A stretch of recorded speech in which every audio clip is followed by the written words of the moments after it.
আজকে আমাদের second day, তো আমরা সবাই মিলে এখন বেরিয়ে গেছি। আজকে আমাদের সবার প্রথমে ভিউ পয়েন্ট হচ্ছে ফুল সিলিং, তারপরে যাব সামচিং, তারপরে আছে লাল ঝামেলা বস্তি অ্যান্ড আফটার দ্যাট উল্টাঘর। তো এখান থেকে আমাদের হোমস্টে থেকে ফুল সিলিং 80 to 85 কিলোমিটার। প্রচুর ঘেমে যাচ্ছি, প্রচণ্ড রোদ, মানে অসম্ভব গরম এখানেও। কালকে রাত্রেবেলা প্রচুর বৃষ্টি হয়েছে, তারপরও গরম একটুও কমেনি। তো আজকে দেখা যাক ওখানে গিয়ে ফুল সিলিংয়ের ওখানে ঠান্ডা হবে। ফুল সিলিংয়ের ওখানে অল্প কিছু হতে পারে, অল্প কিছু। ওটা কি পাহাড়ের উপরে? না, পাহাড়তে তো ঢুকতে দিবে না। ফুল সিলিং হচ্ছে ভুটানের বর্ডার। ওখানে মানে জাস্ট গেট বেরোলেই ভুটান। তো আমরা ওই বর্ডারে ওখানে যাব। ওখানে নাকি কেভ আছে, আরও এক দুটো জিনিস দেখার জায়গা আছে। তো দেখি, একটা নিউ এক্সপিরিয়েন্স হবে।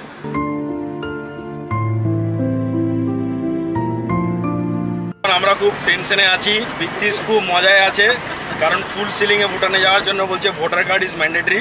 তো এখনও পর্যন্ত জানি না ম্যান্ডেটরি কিনা। আমার কাছে ড্রাইভিং লাইসেন্স আছে বলে বলছে হয়ে যাবে, বাট পিকনিক তো সব কিছু নিয়ে এসছে, মানে গাড়ির পলিউশন সার্টিফিকেটও নিয়ে চলে এসছে এখানে। আর যোজনা এখন পাচ্ছে না, খুঁজছে কোথায় পাওয়া যায়। আর অঙ্কিতা তো মনে হয় কোনো একটা স্ক্যান কপি পেয়েছে হয়তো। তো দেখা যাক ফুল সিলিংয়ে কীভাবে। বাড়িতে বলেছে, বাট জেরক্স পিকচার তুলে পাঠালে সেটা অ্যাপ্লিকেবল হবে কিনা জানি না। অরিজিনালটাই ফটো তুলে হয়তো পাঠাতে হতে পারে।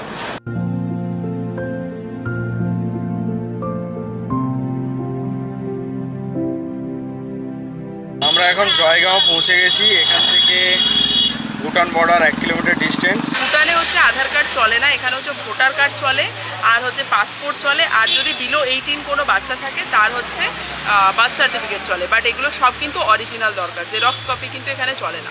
আর এখানে ভেতরে যাওয়ার সময় একটা পাস করা হয়। তো একটা পাস হচ্ছে আমাদের মানে একটা হচ্ছে আমাদেরকে দেন, একটা হচ্ছে ওনাদের নিজেদের কাছে রাখে ফর ডকুমেন্টেড পারপাস। তো এখন আমরা ভেতরে ঢুকছি।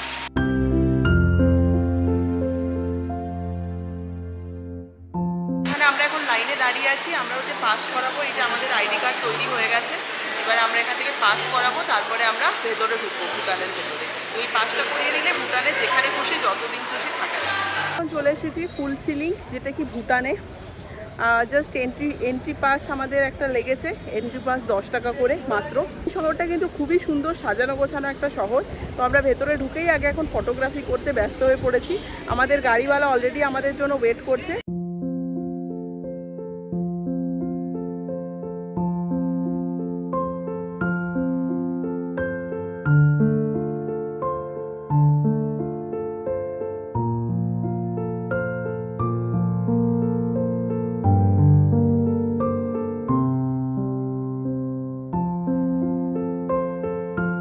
এখন আমি দাঁড়িয়ে আছি আমুচি ব্রিজের মাঝখানে। এটা ফল সিলিং ব্রিজ, সেখানে সবাই হাঁটছে বলে প্রচণ্ড কাঁপছে, একটু ভয়ও লাগছে। নিচে নদী, আমুচি নদী, আর দুটো পাহাড়কে মাঝখানে কানেক্ট করেছে। তো খুব সুন্দর লাগছে, প্রচুর হাওয়া, প্রচণ্ড হাওয়া এখানে।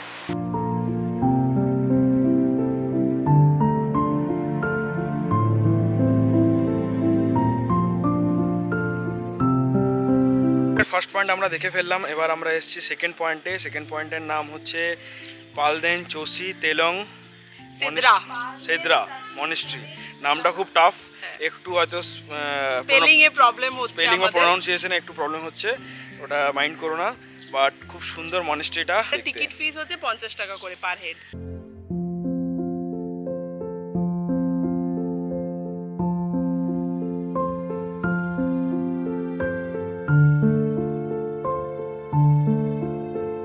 মনস্ট্রি দেখে বেরোতে বেরোতে বেলা প্রায় 2টো বেজে গেছে, আর আমাদের সবার প্রচণ্ড খিদে পেয়েছিল।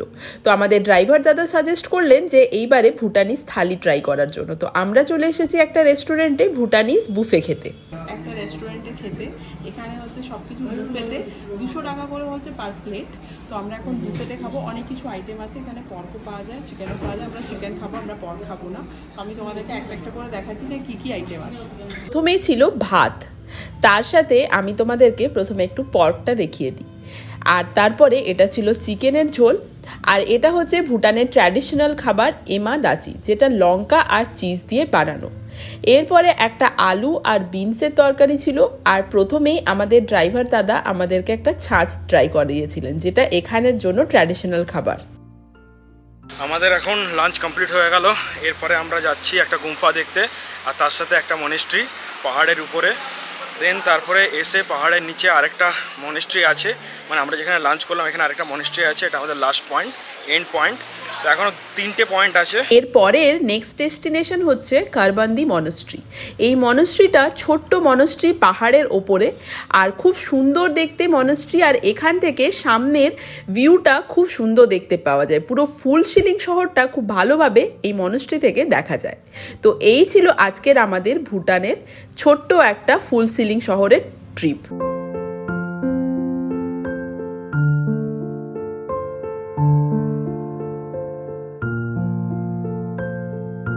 আমাদের ভুটান দেখা কমপ্লিট। টোটাল 4টে প্লেস দেখেছি আমরা, 2টো মনেস্ট্রি, পিকনিকের কেমন লাগলো আর অঙ্কিতার কেমন লাগলো? 2টো মনেস্ট্রি, দারুণ লেগেছে। ফল সিলিং। মানে নেওয়া যাচ্ছে না এত বড়। পিতিস এক্সস্টেড হয়ে গেছে, আমরা সবাই এক্সস্ট হয়েছি, বাট আমি আর পিতিস অঙ্কিতা চুপচাপ একদম আছি। পাচ্ছে না, একদমই পাচ্ছে না। নতুন experience? তো নতুন একটা এক্সপিরিয়েন্স গ্যাদার হলো। নতুন খুব জায়গা সুন্দর ভালো শহর, শহরটা খুব পরিষ্কার পরিচ্ছন্ন। তো আমরা এখন ভুটান ছেড়ে বেরোচ্ছি, ইন্ডিয়াতে যাচ্ছি। বেরিয়ে গেলাম ভুটান থেকে, আজকের মতন কমপ্লিট। এই যে হচ্ছে ভুটানের গেট, ভেতরে হচ্ছে false ceiling. Tata bye bye Bhutan, আবার দেখা হবে হয়তো কোনো একটা সময়। তো এখন চলো আমাদের নেক্সট ডেস্টিনেশনের দিকে যাওয়া যাক।